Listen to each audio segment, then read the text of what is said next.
देखिए, सबसे पहले तो मैं अल्लाह ताला से दुआ करता हूँ कि अल्लाह ताला इस बीमारी, इस वबा को हमसे दूर करे। आमीन और आमीन। मैं उन तमाम लोगों के लिए दुआ करता हूँ कि अल्लाह ताला तमाम लोगों को जो इस बीमारी में मुब्तला है, उनको शिफ़ाए कुल्ली अता फ़रमाए, आमीन कंप्लीट आमीन। क्योर अता फ़रमाए। बहुत ही खुशी की बात है शेख कि आज हमारे टीवी स्क्रीन पर आप मौजूद हैं, अल्हम्दुलिल्लाह। दोस्तों, मैं आपको बता दूं, advocate Faiz Syed, he is the president and the founder of IRC, that is Islamic research centre in Maharashtra, माशाल्लाह। सबसे पहले तो मैं अल्लाह रब्बुल इज़्ज़त की तारीफ़ करता हूँ और उसके बाद आप तमाम लोगों का, आपकी टीम का शुक्रिया अदा करता हूँ कि अल्हम्दुलिल्लाह आप लोगों ने ये प्रोग्राम रखा और जिसके ज़रिए आप चाहते हैं कि ख़ास तौर से इस कोरोना वायरस में लोगों को आप गाइडलाइंस दें। अल्लाह ताला आपकी इस कोशिशों को कबूल करे और जो लोग इसमें शामिल हैं, उनको अजर दे। आमीन जो जी आपने शेख। जो देखिए जो क्वेश्चन किया है बेसिकली निताज, क्वेश्चन ये था कि पर उड़पी में अभी भी लॉकडाउन ख़त्म नहीं हुआ है, लोग बहुत परेशान हैं, चाहे वो बिजनेसमैन हो या इवन हाउसवाइफ जी, हो या स्टूडेंट्स हो, टीचर्स हो, हर प्रोफेशन जी। के लोग यहाँ पर परेशान हैं। लोग सुबह उठते ही डर लगता है लोगों को कि कहीं एक और न्यूज़ ना मिल जाए किसी के मौत का। देखिए, वैसे तो पिछले साल बताया गया था कि लास्ट ईयर की अब ये कोरोना शायद ख़त्म हो गया है। जी लेकिन फिर हमने देखा एक सेकंड वेव का मामला हुआ। उसके बाद ऐसा बताया जा रहा है कि अगस्त के बाद एक थर्ड वेव आने वाली है। दिन भर ये चीज़ें रिपीट हो रही है, ऑफ मतलब रिपीट हो रही है बार-बार। जैसा आपने कहा ना, हर कोई दुआ में याद रखना कह रहा है, तो उसी तरह हो रहा है कि इतनी खबरें मैं सुन रहा हूँ, पड़ोसियों की, रिश्तेदारों की, मेरे फैमिली मेंबर्स में से कुछ का बहरहाल इसके अंदर, हमारे एक बहुत बहुत क्लोज रिलेटिव थे, उनकी डेथ इसके अंदर हुई। और जी भी जी फैमिली जी। मेंबर्स थे। तो खबरें हम सुन रहे हैं, खबरें हम कंटिन्यूअसली बहरहाल सुन रहे हैं। तो इस मामले में हमें बहुत एहतियात की ज़रूरत है और लोगों को मेंटली थोड़ा बूस्ट कीजिए, उनको मोटिवेट कीजिए, उनके इंशाल्लाह साथ 2 इंशाल्लाह। बातें कर लीजिए। मैं फैमिली मेंबर से कह रहा हूँ, देखिए कोरोना कंटेजियस डिसीज़ है, स्प्रेड होता है, लेकिन वीडियो के ज़रिए और ऑडियो के ज़रिए, फ़ोन के ज़रिए स्प्रेड नहीं होता है। नहीं होता, 2 जी जी बात कर लीजिए उनको फ़ोन लगा के, 2 बात जी। कर लीजिए फ़ोन लगा के, 2 अच्छे बोल, मीठे बोल बोल दीजिए, 2 सहारे वाले अल्फाज़ बोल दीजिए। कुछ आप नहीं भी दे सकते तो ये बोल दीजिए, कोई चीज़ की ज़रूरत है तो मैं कोशिश करूँगा आपको लाके देने की। बहुत ही अहम सवाल मैं आपसे पूछना चाहूँगा, that is regarding the domestic violence. जब से ये लॉकडाउन शुरू हुआ है शेख, lockdown has happened because of the virus, corona virus.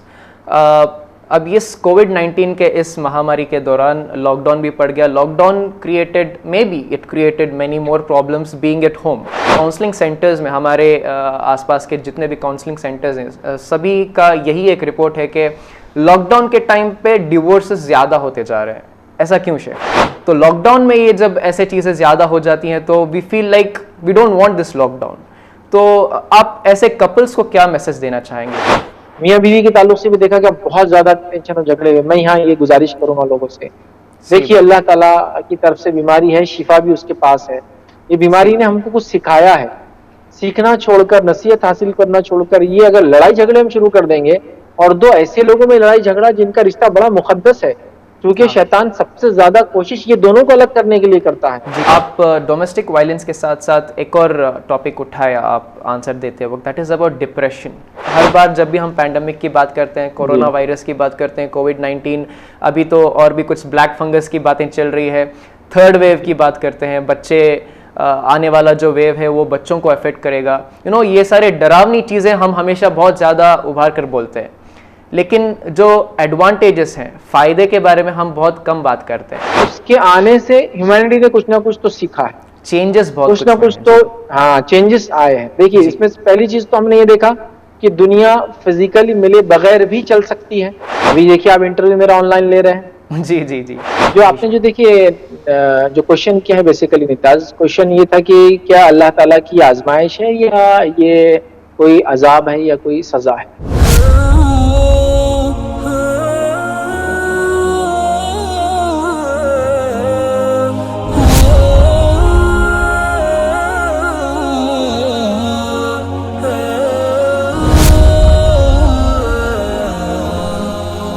अस्सलामु अलैकुम वरहमतुल्लाहि वबरकातुहू।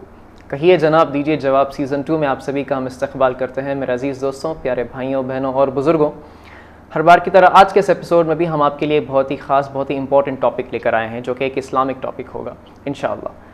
दोस्तों, आज के टॉपिक के बारे में बताने से पहले मैं आप सभी लोगों को हमारे आज के ख़ास मेहमान, आज के गेस्ट के बारे में इंट्रोडक्शन देना चाहूँगा।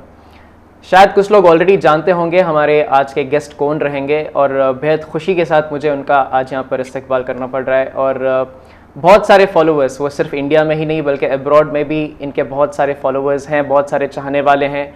और जब भी हमें कोई भी इस्लामिक टॉपिक्स से रिलेटेड कुछ भी कन्फ्यूजन्स या मिसकंसेप्शंस आते हैं तो इमीडिएटली हम यूट्यूब में जाकर इनका नाम टाइप करके जो भी हमारे हल हैं, जो भी हमारे प्रॉब्लम्स हैं उसको टाइप करते हैं और इससे रिलेटेड इनके बहुत सारे वीडियोस अवेलेबल रहेंगे यूट्यूब पे। और ऐसे ही बहुत सारे millions of fans, millions of followers इनके हैं माशाल्लाह।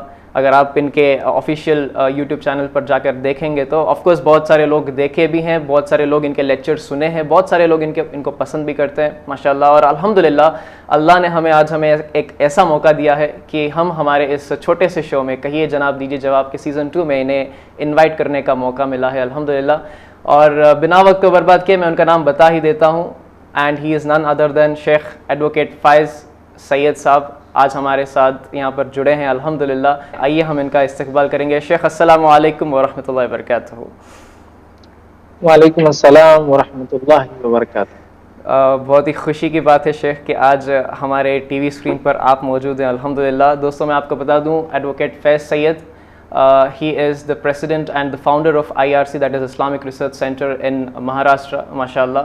और बहुत से इनका इदारा ऑलवेज़ बिज़ी रहता है कोई ना कोई सोशल एक्टिविटीज़ में, और इस्लामिक मैसेज को स्प्रेड करने में हमेशा ये इदारा बहुत ही बिज़ी रहता है माशाल्लाह। और हम ये सब इनके सारे एक्टिविटीज़ सोशल मीडिया के थ्रू हमेशा देखते आए हैं और हम कहीं ना कहीं इनके काम से इंस्पायर हुए हैं माशाल्लाह। और अभी मैं आपको हमारे आज के इस एपिसोड में जो टॉपिक हम कवर करने वाले हैं उसके बारे में बताना चाहूँगा। वैसे तो आज हम एक ऐसे टॉपिक के बारे में डिस्कस करने वाले हैं या सवाल और जवाब करने वाले हैं जो ऑलरेडी लोग डिस्कस कर रहे हैं और उसके बारे में परेशान भी हैं। जी हाँ दोस्तों, आज पूरी दुनिया परेशान हाल में है, ख़ास करके हमारा जो कंट्री है इंडिया एक ऐसे दौर से गुजर रहा है जहाँ पर पैंडमिक ख़त्म ही नहीं हो रहा है। It is more than 1 year now जो हमारे मुंह से, हमारे जहन से कोरोना वायरस का नाम हट नहीं रहा है। जी हाँ दोस्तों, आज हम ऐसे ही एक टॉपिक को कवर करने वाले हैं, that is Islamic solutions towards the pandemic problems. यहाँ दोस्तों इसके बारे में आज डिस्कशन करना बहुत ही ज़रूरी है क्योंकि इस प्रॉब्लम की वजह से डिप्रेशन लेवल बहुत ही ज़्यादा बढ़ चुका है और लोगों में बहुत सारे मिसकंसेप्शंस भी आ गए हैं जिसके वजह से लोग गलत स्टेप्स उठा रहे हैं। और इन सारे चीज़ों से बचने के लिए हमें लगा कि आज हम शेख को इनवाइट करके बहुत सारे हमारे मिसकंसेप्शंस और लोगों को सही रास्ते पर चलने के लिए, एक इल्म को फैलाने के लिए एक छोटा सा स्टेप उठाएंगे अल्हम्दुलिल्लाह। शेख हमारे साथ जुड़े रहने के लिए बहुत बहुत शुक्रिया। और मैं समझता हूँ कि हमारे नाजरीन के लिए बहुत ही खुशी होगी आज आपको देख कर TV स्क्रीन पर। शेख मैं आपका तहे दिल से इस्तकबाल करता हूँ यूथ चैनल और NM प्रोडक्शंस की तरफ से। बहुत बहुत शुक्रिया आज इस शो में रहने के लिए। क्या आप तैयार हैं शेख? जी अल्हम्दुलिल्लाह। जी शेख, बहुत सारे डाउट्स कोविड-19 और इस्लाम से रिलेटेड हमारे जहन में हैं। आज बहुत सारे चीज़ें डिस्कशन पर उतर आ रही हैं रिलेटेड टू कोरोना वायरस कोविड-19, जो कि मोर देन 1 ईयर ये डिस्कशन ख़त्म ही नहीं हो रहा है और एक ऐसा लेवल पर हम आ गए हैं जहाँ पर इस हेल्थ इशू से ज़्यादा, यानी कि इस पैंडमिक में भी, कोरोना वायरस के इस बीमारी से ज़्यादा लोग डिप्रेशन में भी आ गए हैं और इसके बारे में हम डिटेल में बाद में बात कर लेंगे। लेकिन एक अभी फ़िलहाल जो लोगों के अंदर अभी भी एक कन्फ्यूजन जो है वो ये है कि ये क्या है, ये कोरोना वायरस जो अल्लाह की तरफ से हमें आया है, इज़ इट एन अज़हाब, क्या ये एक आजमाइश है हम लोगों के लिए? और एक सवाल ये भी उठ जाता है यहाँ पर कि क्या ये क़यामत के निशानियों में से एक निशानी है? तो मैं चाहूँगा कि ये 3 सवाल का भी आप आसानी से हमारे दर्शक हजरात को बताएं इसका जवाब। कि एक सवाल तो ये बनता है कि क्या कोविड-19 अल्लाह की तरफ से एक अज़हाब है, और दूसरी बात वहाँ पर एक और बात ये भी जुड़ जाता है कि अगर अज़हाब नहीं है तो क्या ये आजमाइश है, और तीसरी बात ये शेख कि क्या ये क़यामत के निशानियों में से एक निशानी है? जी शेख, क्या कहना चाहेंगे आप? बिस्मिल्लाहिर्रहमानिर्रहीम, अल्हम्दुलिल्लाहि रब्बिल आलमीन वस्सलातु वस्सलामु अला खातमिन नबिय्यीन वल मुरसलीन, रब्बि इश्रह ली सदरी व यस्सिर ली अमरी वहलुल उक़दतम मिन लिसानी यफ़क़हू क़ौली। अम्मा बाद, तमाम तारीफ़ें उस अल्लाह अज़्ज़ व जल के लिए लायक़ व ज़ेबा है जो तमाम जहानों का बनाने वाला और उसे पालने वाला है, और दरूद सलाम उसके आखिरी नबी मुहम्मद सल्लल्लाहु अलैहि वसल्लम। सबसे पहले तो मैं अल्लाह रब्बुल इज़्ज़त की तारीफ़ करता हूँ और उसके बाद आप तमाम लोगों का, आपकी टीम का शुक्रिया अदा करता हूँ कि अल्हम्दुलिल्लाह आप लोगों ने ये प्रोग्राम रखा और जिसके ज़रिए आप चाहते हैं कि ख़ास तौर से इस कोरोना वायरस में लोगों को आप गाइडलाइंस दें। अल्लाह ताला आपकी इस कोशिशों को कबूल करे और जो लोग इसमें शामिल हैं उनको अजर दे। आमीन। जो जी आपने शेख। जो देखिए जो क्वेश्चन किया है बेसिकली निताज, क्वेश्चन ये था कि क्या अल्लाह ताला की आजमाइश है या ये कोई अजाब है या कोई सजा है। तो जी मैं ये शेख। बात बता दूं कि अल्लाह रब्बुल इज्जत कुरान में फरमाता है सूरह तौबा सूरह नंबर 9 आयत नंबर 126 में कि अल्लाह ताला लोगों को हर साल में जो है एक या दो मरतबा जो है उनको लोगों को हर साल एक बार या दो बार आजमाता है। जी तो अल्लाह ताला का की ये सुन्नत और तरीका है कि अल्लाह रब्बुल इज्जत लोगों को एक से दो बार हर साल टेस्ट करता है, उनको आजमाता है कि जो डीड्स हम कर रहे हैं, जो हम काम कर रहे हैं, अगर हम लोग अच्छे काम कर रहे हैं तो ठीक है, अल्लाह ताला फिर आजमाइश नहीं करता। लेकिन अगर हम बुरे काम करें तो अल्लाह हमको टेस्ट करता है, मतलब हमको रोकने के लिए, हमको वार्निंग देने के लिए, इंटीमेशन देने के लिए एक से दो बार कुरान ने कहा कि अल्लाह ताला हमें आजमाता है और हमें आजमाते जो हैं। है जी जी एक हर साल ये आजमाइश होती है, याद रखिए, आफत के जरिए किसी और जरिए अल्लाह ताला आजमाता है।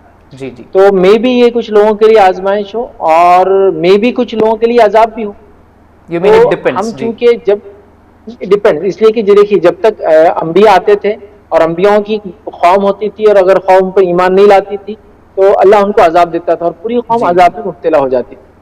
लेकिन नबी अकरम सल्लल्लाहु अलैहि वसल्लम के आने के बाद ऐसा नहीं होंगे अगर कि पूरी कौम एक साथ मुब्तला हो। जी तो जी। लिहाजा ये जो बीमारी है ये डिपेंड है कि अब किन लोगों के लिए ये क्या होंगी। ये एक ऐसा क्वेश्चन है कि हाँ कुछ लोगों के लिए ये सजा भी है और हाँ अक्सर लोगों के लिए ये आज के दौर में आजमाइश भी याद है।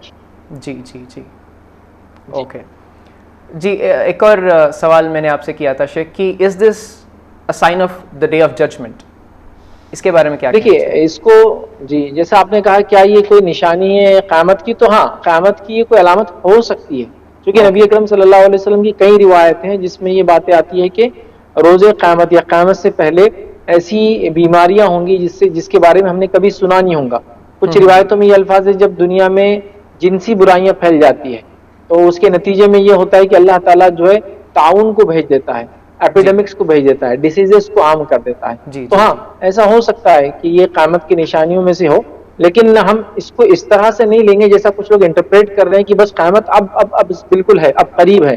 जी जी। ये जी इसका माना नहीं होगा। लेकिन हाँ हम जैसे जैसे नबी अकरम सल्लल्लाहु अलैहि वसल्लम के ज़माने से दूर होते जा रहे हैं वैसे वैसे हम क़यामत से करीब होते जा रहे हैं। तो हाँ क़यामत से पहले ऐसी चीज़ें होंगी बोलकर बातें आती है कि लोगों को आजमाइश के लिए ताउन वगैरह आएंगे। तो मे भी ये मतलब इसको कहा जा सकता है, लेकिन लोग जिस तरह से इसको अंडरस्टूड कर रहे हैं कि हाँ ये कोई बड़ी अलामत है, अब इसके बाद मेहदी आएंगे और बस दुनिया खत्म होने वाली, उस अगर सेंस में आप पूछ रहे हो तो वैसा नहीं है। जी जी। जी सही बात है शेख। मैं अगर हमारे इलाके का अगर बात करूं, यहाँ पर उड़पी में अभी भी लॉकडाउन ख़त्म नहीं हुआ है, लोग बहुत परेशान हैं, चाहे वो बिजनेसमैन हो या इवन हाउसवाइफ हो या स्टूडेंट्स हो, टीचर्स हो, हर प्रोफेशन के लोग यहाँ पर परेशान हैं।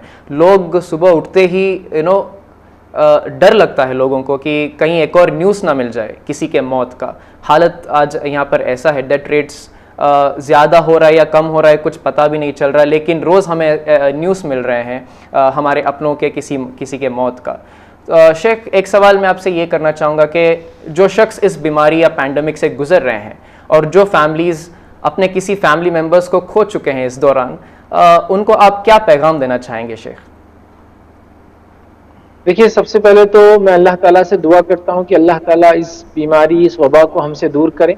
आमीन। और मैं उन तमाम लोगों के लिए दुआ करता हूँ कि अल्लाह ताला तमाम लोगों को जो इस बीमारी में मुब्तला है उनको शिफाए कुल्ली अता फरमाए, कंप्लीट क्योर अता फरमाए, आमीन आजिला अता फरमाए, जल्द से जल्द अता फरमाए, आमीन दायमा अता फरमाए, हमेशा के लिए उनको इससे जो है बरी कर दे, इससे महफूज रखे। आमीन। अब जो लोग इसमें मुब्तला है, जैसा कि हम जानते हैं बहुत कसरत से लोग जो इसमें मुब्तला है, तो मैं यही कह सकता हूँ कि हम लोग अल्लाह ताला से अच्छा गुमान रखें और खूब सब्र करें। इसलिए कि पेशेंस जिसको कहते हैं, सब्र बड़ी अहम चीज़ है, याद रखिए। इसलिए कि होता है पेंडेमिक है, जब लोग अपने किसी करीबी रिश्तेदार को खो देते हैं बड़ा परेशान हो जाते हैं।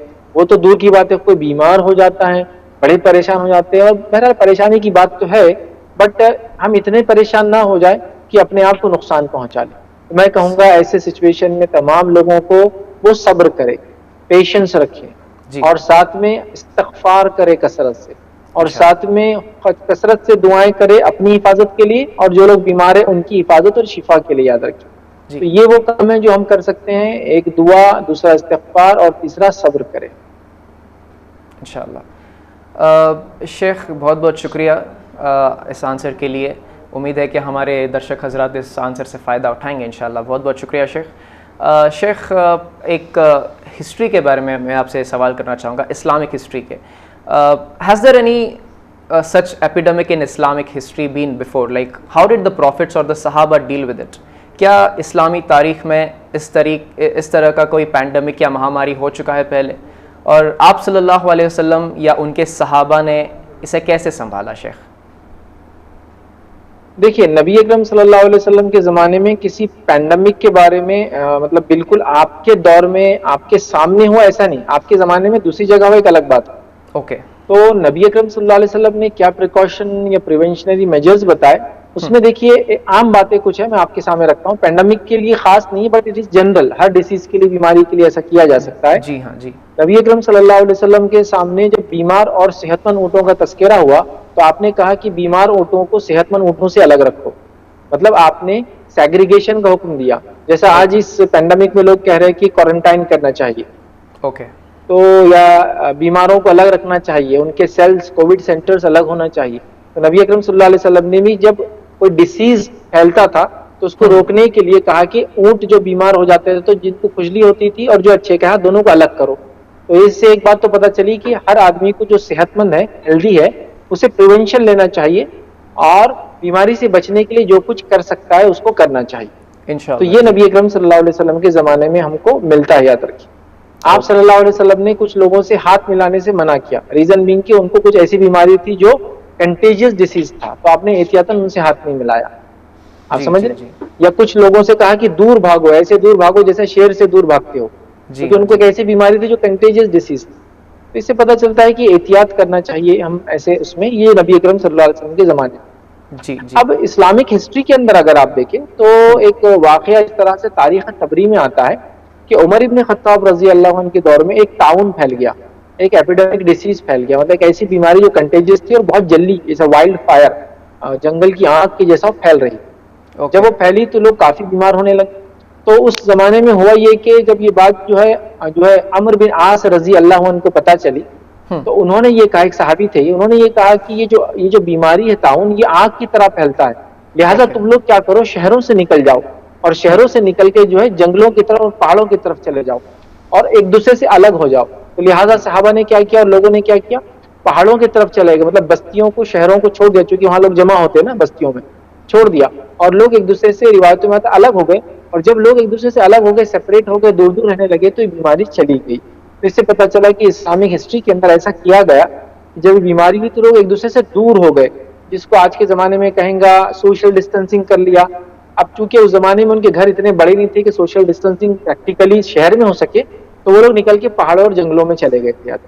ओके ओके, तो बहुत ही ज़्यादा इसके बारे में ख्याल रखा करते थे। तो दिस वाज अबाउट, देखिए हदीस में देखिए क्या आता है इसके बारे में, जब कोई इलाके में एपिडेमिक डिसीज या टाउन फैल जाए तो अल्लाह के रसूल सल्लल्लाहु अलैहि वसल्लम ने कहा जो अंदर है वो बाहर नहीं आना और जो बाहर है अंदर नहीं जाना। मतलब ये भी देखिए सोशल डिस्टेंसिंग के साथ साथ प्रिकॉशनरी मेथड था। जी सही बात है। बहुत बहुत शुक्रिया शेख, एक इस्लामिक हिस्ट्री के बारे में समझाने अबाउट द एपिडेमिक। शेख अगर मैं आज की अगर बात करूं, मतलब जनरेशन बदल चुका है और there are lots of changes, there is development now. तो आज अगर ये एपिडेमिक फिर से अगर आ जाता है एक वायरस के शक्ल में, तो हम मुसलमानों को इसमें इस दौरान कैसे रिएक्ट करना चाहिए शेख? देखिए वैसे तो पिछले साल बताया गया था कि लास्ट ईयर की अब ये कोरोना शायद खत्म हो गया है जी, लेकिन फिर हमने देखा एक सेकेंड वेव का मामला हुआ और वो वेव जो है काफी जो है कुछ स्टेट्स में तो बहुत ज्यादा रही और कुछ स्टेट्स में अभी भी चल रही, जब हम ये बात रिकॉर्ड कर रहे हैं। जी जी जी। उसके बाद ऐसा बताया जा रहा है कि अगस्त के बाद एक थर्ड वेव आने वाली है, अल्लाह उससे हमारी हिफाजत करे, बचाए हमको, लेकिन प्रिडिक्ट किया जा रहा है जी हाँ। और एहतियात करना तो बहरहाल अच्छी बात है। तो मैं ये कहूंगा कि मुसलमान क्या करे ऐसी हालत में, तो मैं कहूंगा मुसलमान जो है इस मामले में इस चीज के लिए तैयार हो कि वो लोगों की हर किस्म से मदद करे अपनी हिफाजत के साथ साथ। मतलब क्या है, अपनी सेफ्टी, अपना जो है बीमारी से अपने आप को बचाने के साथ वो कोशिश करे जो कुछ हेल्प लोगों की कर सकते हैं। वो फाइनेंशियल एड के जरिए हेल्प हो सकती है, अगर आप कोई डॉक्टर है या आप पैरामेडिक है तो आपको जो अल्लाह ने स्किल और हुनर और सलाहियत दी उसको आप लोगों के लिए यूज कीजिए। इसी तरह अगर आप पब्लिक स्पीकर है, आप सोशल वर्कर है, आप रिलीजियस लीडर है, आप जिसको कहेंगे पॉलिटिकल लीडर है, तो आप लोगों में अवेयरनेस लाइए कि वो किस तरह से प्रिवेंशन और प्रिकॉशन करें। इसी तरह लोगों को फिजिकल हेल्प कीजिए, अपने आप को बचाते हुए याद रखिए बीमारी से। सारा टोटली जो जो चीजें जरूरी है, पीपी किट को आप पहनिए, मास्क का भी यूज कीजिए, सोशल डिस्टेंसिंग कीजिए, बट लोगों को फिजिकल हेल्प चाहिए, फिजिकल हेल्प कीजिए। इसी तरह मैं कहूंगा लोगों को जिसको कहेंगे मेंटल हेल्थ का बड़े इश्यूज लोगों को आ रहे हैं, तो मुसलमान कोशिश करें कि एक दूसरे को इस मामले में वो तसल्ली दिलाए कि बीमारी अल्लाह की तरफ से है, अगर आती है तो लोग सब्र करे, इसमें परेशान ना हो। बीमार होने वाला इंसान को बुरा इंसान नहीं कि अल्लाह उसको नहीं चाहता बोल के बीमार किया, ये हमारे लिए टेस्ट और आजमाइश है, ताकि ये जो बहुत सारे लोग डिप्रेस्ड हो जा रहे हैं तो मॉरली थोड़ा सा उनको बूस्ट करे, लोगों को मोटिवेट करे। तो मैं समझता हूँ कई तरीके हो सकते हैं जो मैंने आपके सामने रखे, फाइनेंशियल है, मेडिकल एड है, फिजिकल एड है, मॉरल हेल्प है, इस तरह से बहुत सारे काम हम कर सकते हैं और हमें करना चाहिए। लास्ट ईयर हमने देखा मुसलमानों ने रमजान में काफी माशाल्लाह ज़कात के जरिए लोगों की मदद की। इस साल भी अल्हम्दुलिल्लाह लोगों ने काफी मदद की ज़कात और सदक़ात के जरिए, और मैं मुस्लिम कम्युनिटी से और इन जनरल सबसे गुजारिश करूंगा कि वो ये काम आगे भी करते जाए। ज़कात ना भी हो तो अपने सदक़ात के जरिए और जो कुछ बहरहाल वो कर सकते हैं, इस तरह से ह्यूमैनिटी की बहरहाल को हेल्प करें। जी जी जी, बहुत बहुत शुक्रिया शेख। मतलब एक कंक्लूजन हम ये निकाल सकते हैं कि हमें हिम्मत नहीं हारना चाहिए, और जो लोग हिम्मत हार रहे हैं उनको हम मोटिवेट करना चाहिए, एजुकेट करना चाहिए, और अवेयरनेस को स्प्रेड हमेशा करते रहना चाहिए, और अच्छे काम ज़कात वगैरह सब हमें कंटिन्यूसली करते ही रहना चाहिए इंशाल्लाह। बहुत बहुत शुक्रिया शेख। आजकल जो कॉन्वर्सेशंस होते हैं, चाहे वो कॉल पर हो या पर्सनल मीटिंग में हो या फिर इवन ड्यूरिंग द व्हाट्सएप, कोई भी कॉन्वर्सेशन इस जुमले से एंड नहीं हो रहा है कि हमारे लिए दुआ में याद रखो। मतलब लोग कहीं ना कहीं डर रहे हैं, वो बहुत साफ नज़र आता है, और हर कॉन्वर्सेशन इस एक जुमले के साथ एंड हो रहा है कि हमारे लिए दुआ में याद रखना, जबकि बाकी टाइम बहुत कम होता था ऐसे, लेकिन अभी दुआ के बारे में बहुत ज़्यादा लोग रिक्वेस्ट करते हैं। तो मतलब अक्सर लोग कहते हैं कि हमारे लिए दुआ करो। तो शेख, क्या आप दुआओं के अहमियत के बारे में बता सकते हैं, और ये भी आप हमारे नाजरीन के लिए बताएं कि दुआ करने का सही तरीका क्या है शेख? देखिए, दुआ के ताल्लुक से तो मैं ये कहूँगा कि दुआओं को अपने लिए हम खुद करें, ये ज़्यादा अफजल और ज़्यादा बेहतर है। ओके, इंशाअल्लाह। हालांकि आप दुआएं दूसरों से चाहे तो करा भी सकते हैं, मतलब ये कोई हराम नहीं है, जायज़ है, लेकिन प्रिफरेबल ये है, पसंदीदा ये है कि इंसान खुद अपने लिए दुआ करे। रीजन बीइंग कि अल्लाह रब्बुल इज्जत हम सबकी दुआओं को सुनता है। जी हाँ जी, किसी की दुआओं को रिजेक्ट नहीं करता है जी, कभी रिजेक्ट नहीं करता है, चाहे बंदा नेक हो चाहे बंदा गुनाहगार हो, रब्बुल इज्जत उसकी दुआ को सुनता है। हाँ, ये अलग बात है कि वो दुआ को सुनकर उसका रिजल्ट कैसे देता है, वो अलग अलग फॉर्म्स में होता है। कभी जो मांगा वो दे दिया जाता है जी, कभी जो मांगा वो ना देते हुए उसके बदले कोई मुसीबत कोई बीमारी टाल देता है, और कभी जो मांगा ना देते हुए आखिरत में उसका बदला देता है। जी जी जी, तो मोस्ट प्रेफरेबल तरीका ये है कि हम खुद अपने लिए दुआ करें, और ये कॉन्सेप्ट अपने जहन से निकाल दे कि अल्लाह सिर्फ कुछ खास लोगों की सुनता है, अल्लाह रब्बुल इज्जत अपने हर बंदे की सुनता है। याद अल्लाह, ठीक है जी। अब दुआ अगर आपको करवाना है तो दुआ करवाने का क्या तरीका हो सकता है? तो दुआ करने का तरीका ये हो सकता है, याद रखिए, जो नबी अकरम सल्लल्लाहु अलैहि वसल्लम ने जामे तिर्मिज़ी की रिवायत में फरमाया, कहा कि जब कोई इंसान दुआ मांगना चाहे तो वो सबसे पहले अल्लाह की हम्दो सना करे, ठीक है, और अल्लाह की हम्दो सना करने के बाद नबी अकरम सल्लल्लाहु अलैहि वसल्लम पे दरूद भेजे, और उसके बाद अपनी दुआ रखे। और ये भी बातें हमें कुछ रिवायतें पता चलती है कि दुआओं के आखिर में भी नबी अकरम सल्लल्लाहु अलैहि वसल्लम पे दरूद भेजना चाहिए। तो अब दुआ का तरीका क्या है? फर्स्ट कोशिश करें खुद ही करें, दूसरों से करवाना कोई जरूरी मस्त नहीं। अल्लाह आप सबकी सुनता है, हम सबकी सुनता है, हालांकि दूसरों को कहना जायज है, बट प्रेफरेबल ये खुद करे। उसमें तरीका ये है कि पहले अल्लाह की हम्दो सना, अब हम्दो सना मतलब अल्लाह की तारीफ, उसकी बड़ाई बयान करे। वो कैसे हो सकता है? अल्हम्दुलिल्लाह रब्बिल आलमीन पढ़ दे, सूरह इखलास को आप पढ़ दे, है ना, अल्लाह की बड़ाई बयान करे। उसके बाद नबी अकरम सल्लल्लाहु अलैहि वसल्लम पे दरूद भेजे, दरूद इब्राहिम पढ़े, अल्लाहुम्मा सल्ली अला मुहम्मद, वो दरूद जो हम नमाज में कायदे में पढ़ते हैं। जी, और फिर उसके बाद आप क्या करें, अपनी दुआ रखें, और दुआ के खात्मे पे भी आप नबी अकरम सल्लल्लाहु अलैहि वसल्लम पे दरूद भेज सकते हैं। तो ये अदब है दुआओं का। और आप खुद दुआएं कीजिए, माँ बाप अपने बच्चों के लिए दुआएं कीजिए, रात में उठकर तहज्जुद के वक्त दुआएं कीजिए, क्योंकि इस वक्त दुआएं जो की जाती है इसके लिए अल्लाह ताला एक निदा आवाज लगाने लगाता है, कोई मांगने वाला मैं देने बैठा हूँ, तो तहज्जुद के वक्त कीजिए। इसी तरह जो है बारिश के वक्त कीजिए, क्योंकि बारिश के वक्त अल्लाह की रहमत आती है, दुआओं का मौका होता है, तब कीजिए। ये बड़े अच्छे मौके याद रखिए। जुमा के दिन एक घड़ी जोहर से मतलब जुमा से असर के बीच में थी, तब कीजिए। ये बड़े जरूरी मौके याद रखिए। तो इन मौक़ों पर और कई मौके रिवायतों में आता है, तब की नेकी के बाद अपनी दुआ कीजिए। हर आदमी अपने लिए दुआ करे, तरीका मैंने बता दिया आपको। जी, बहुत बहुत शुक्रिया शेख, जज़ाकल्लाहु खैरा for giving such a nice information. Allah हमें दुआओं की फ़जीलत को समझने की तौफ़ीक अता फ़रमाए, आमीन। और मैं रिक्वेस्ट करूँगा हमारे सारे दर्शक हज़रात से कि जब भी आप दुआ करेंगे तो सबसे पहले अपने लिए दुआ करें इंशाअल्लाह। बहुत बहुत शुक्रिया शेख। शेख, हाउ कैन द उम्मा help those who are affected, यानी कि हमारी उम्मा अफेक्टेड लोगों की या फैमिलीज़ की कैसे मदद कर सकते हैं शेख?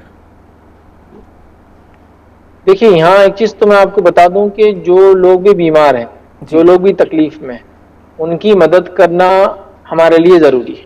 जी हाँ, बिल्कुल, ठीक है। इसलिए कि एक हदीस आती है जिसमें नबी अकरम सल्लल्लाहु अलैहि वसल्लम फरमाते, जिसका मफहूम रख रहा हूँ मैं, उसका मीनिंग रखना, एग्जैक्ट वर्ड्स नहीं रख रहा हूँ। जी जी। इसका मफहूम ये है कि अल्लाह रब्बुल इज्जत जो है रोज़े क़यामत एक बंदे से पूछेंगे, आए मेरे बंदे, मैं बीमार था, तू मुझे देखने क्यों नहीं आया? ओके। बंदा कहेगा, ए अल्लाह, तू कैसे बीमार हो सकता है? और मुझे पता होता अगर तू बीमार है तो मैं क्यों नहीं आता? अल्लाह कहेंगे, क्या तुझे नहीं पता था मेरा फुला बंदा बीमार था? अगर तू वहां जाता तो मुझे पा लेता। ओके। क्या पता चला हदीस से? बीमार इंसान के पास जाना चाहिए।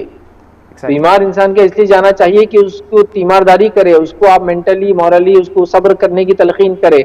वो थोड़ा डाउन हो जाता है मेंटली, उसको अपलिफ्ट करे, उसको मोटिवेट करे, उसकी जो कुछ हेल्प कर सकते हैं दुआओं के जरिए वो सब करने की कोशिश करना चाहिए। ये इसका मकसद है। तो हम बीमारों के पास जाए, हमारे लिए वाजिब है कि हम बीमारों के पास जाए, बीमार पुरसी करें, उनको जो मदद कर सकते वो करें। अब क्या मुख्तलिफ तरीके, जैसे आपने कहा कि क्या वेज हो सकते हैं, डिफरेंट वेज जिससे हम लोगों की हेल्प कर सकते हैं। तो पहला मैं ये कहूंगा, आप कुछ भी अगर नहीं कर सकते किसी के लिए तो दुआ तो कर सकते हैं, बिल्कुल, कि अल्लाह इस बीमारी को दूर करे, इन लोगों को शिफा दे, इन लोगों के साथ खैर का मामला करे, एक काम। दूसरा काम ये कर सकते हैं, फाइनेंशियल हेल्प करें लोगों को। फाइनेंशियल हेल्प के अंदर कुछ भी हो सकता है, याद रखिए। फाइनेंशियल हेल्प कीजिए आप, ताकि वो उनके अनाज राशन का इंतजाम कर दीजिए, खाने पीने का इंतजाम कर दीजिए। जिनकी नौकरियां वगैरह चली गई तो आप मदद ऐसा भी कर सकते हैं कि अगर आप एम्प्लॉयर है और आपकी एम्प्लॉइज पूरा महीना खाली है तो आप फुल तनख्वाह सही 25% दे, 30% दे, 50% दे। अल्लाह ने अगर बिजनेस अच्छा रखा है तो 100% भी दे। आज वो काम नहीं करे लेकिन कल जरूर आपके काम आएंगे ऐसे लोग, ठीक है। तो फाइनेंशियल मदद कीजिए। हर आदमी का फाइनेंशियल स्टेटस अलग होता है, वो उसके हिसाब से करें। तीसरा काम जो हम कर सकते हैं वो ये कि मेडिकल एड। मेडिकल एड में क्यों खास कर रहा हूँ, हालांकि इसको भी फाइनेंस पैसा लगता है, लेकिन बहुत सारे लोग हमारे पास डॉक्टर्स है, पैरामेडिक्स है, इसी तरह वो लोग हैं जो मेंटल हेल्थ के बारे में स्टडी करते हैं, साइकोलॉजी वगैरह पढ़ते हैं। तो मैं उनसे अपील करूंगा कि वो लोगों की हेल्प करे अपने एजुकेशन के जरिए या जो उनका नॉलेज है उसके जरिए, जो उनके पास है, कि वो लोगों को फ्री मेडिकल एड दे, मतलब for example free medical information दे। इसी तरह लोगों को जैसा फॉर एग्जांपल आप 10 पेशेंट दिन में देखते हैं, 2 पेशेंट्स को फ्री करने की कोशिश करें जो डिजर्विंग पेशेंट्स हैं, है ना, ये मेडिकल एड में काउंट कर सकते हैं आप। आपको कोई नॉलेज है मेडिकल का तो आप उसको अवेयरनेस फैलाइए मीडिया के जरिए या पर्सनली कि देखो ये बीमारी ऐसी है वगैरह वगैरह, ये करने वाला काम है।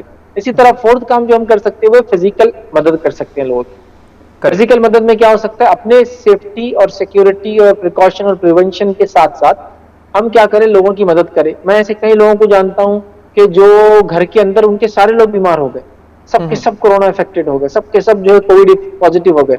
अब वो घर में ना कोई इधर से उधर खाना ले जाने वाला, ना कोई पानी पिलाने वाला, ना कोई मरीज के साथ आने वाला। हालत ये होगी कुछ जगह तो एम्बुलेंस में रखा और खुद दूसरे लोग भी एम्बुलेंस में या बाजू बेड पे थे, मतलब पेशेंट को लेकर आए, खुद भी पेशेंट बन गए। जी जी जी। हाल में मैं आपको एक बड़ा दर्दनाक वाकया सुनाता हूँ कि जो हमारे शहर में हुआ। तो इस तरह से हुआ कि एक लेडी थे, गवर्नमेंट टीचर थे, वो सेंट्रल गवर्नमेंट के स्कूल में, वो अपने शहर को छोड़कर इलाज के लिए हमारे सिटी आए, क्योंकि बड़ा एरिया है तो थोड़ा यहाँ इलाज हॉस्पिटल ज्यादा है। यहाँ आने के बाद उनके साथ 6 घर के और फैमिली मेंबर्स आए। हुआ ये कि जब वो आए और उनको एडमिट किया गया, उसके विद इन 2 डेज पूरे 6 मेंबर्स सीवियरली जो कोविड पॉजिटिव होकर इल हो गए। अब वो भी डिफरेंट हॉस्पिटल्स में एडमिट कर दिए गए। अब हुआ ये कि जो लेडी थे इनकी डेथ हो गई फिर, क्योंकि उनके पास ना उनको कोई देखने वाला, ना उनको कोई फीस पे करने वाला, ना कोई कुछ लाने वाला, क्योंकि जो लोग लाए वो भी एडमिटेड है हर जगह, सीरियस बिल्कुल। हुआ ये कि जब उनकी डेथ हो गई तो उनके जो स्टूडेंट्स थे नॉन मुस्लिम, काफी ये टीचर मुस्लिम थे, जमा हो गए। उन्होंने सोचा कि किसी मुस्लिम ऑर्गेनाइजेशन एनजीओ को बुलाया जाए ताकि इनका कुछ जो भी मुस्लिम तरीका है बैरियल का और वो सब किया जाए।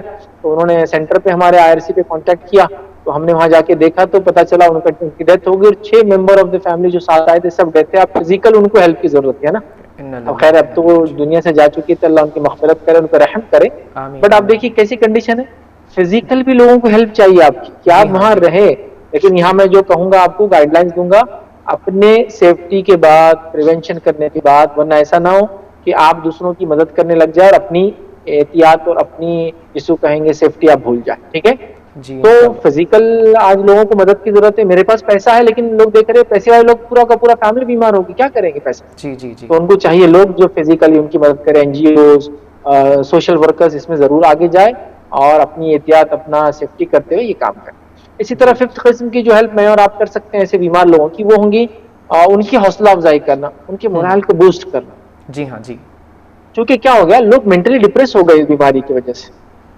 घर के अंदर मतलब मैं आपको क्या बताऊं, मेरा ऐसा कोई दिन नहीं गुजर रहा है कि जिस दिन मैं मौत की खबरें नहीं सुन रहा हूं। और लोगों के लिए मतलब हर खबर पे दुआएं करना पड़ी कि अल्लाह इनकी मग़फ़िरत करे मेल, अल्लाह इनकी मग़फ़िरत फीमेल, अल्लाह मग़फ़िर लहू और अल्लाह मग़फ़िर लहा। बस दिन भर ये चीजें रिपीट हो रही है, ऑफ मतलब रिपीट हो रही है बार बार। जैसा आपने कहा ना, हर कोई दुआ में याद रखना कह रहा है, तो उसी तरह हो रहा है कि इतनी खबरें मैं सुन रहा हूँ पड़ोसियों की, रिश्तेदारों की, मेरे फैमिली मेंबर्स में से कुछ का बहरहाल इसके अंदर हमारे एक बहुत क्लोज रिलेटिव थे, उनकी डेथ इसके अंदर हुई, और भी फैमिली मेंबर्स थे। तो खबरें हम सुन रहे हैं, खबरें हम कंटिन्यूसली बहरहाल सुन रहे हैं। तो इस मामले में हमें बहुत एहतियात की जरूरत है और लोगों को मेंटली थोड़ा बूस्ट कीजिए, उनको मोटिवेट कीजिए, उनके साथ 2 बातें कर लीजिए। मैं फैमिली मेंबर से कह रहा हूँ, देखिए कोरोना कंटेजियस डिसीज है, स्प्रेड होता है, लेकिन वीडियो के जरिए और ऑडियो के जरिए, फोन के जरिए स्प्रेड नहीं होता है। नहीं होता है। 2 बात कर लीजिए उनको फोन लगा के, 2 बात कर लीजिए फोन लगा के, 2 अच्छे मीठे बोल दीजिए, 2 सहारे वाले अल्फाज बोल दीजिए। कुछ आप नहीं भी दे सकते तो ये बोल दीजिए, कोई चीज की जरूरत है तो मैं कोशिश करूंगा आपको लाके देने की,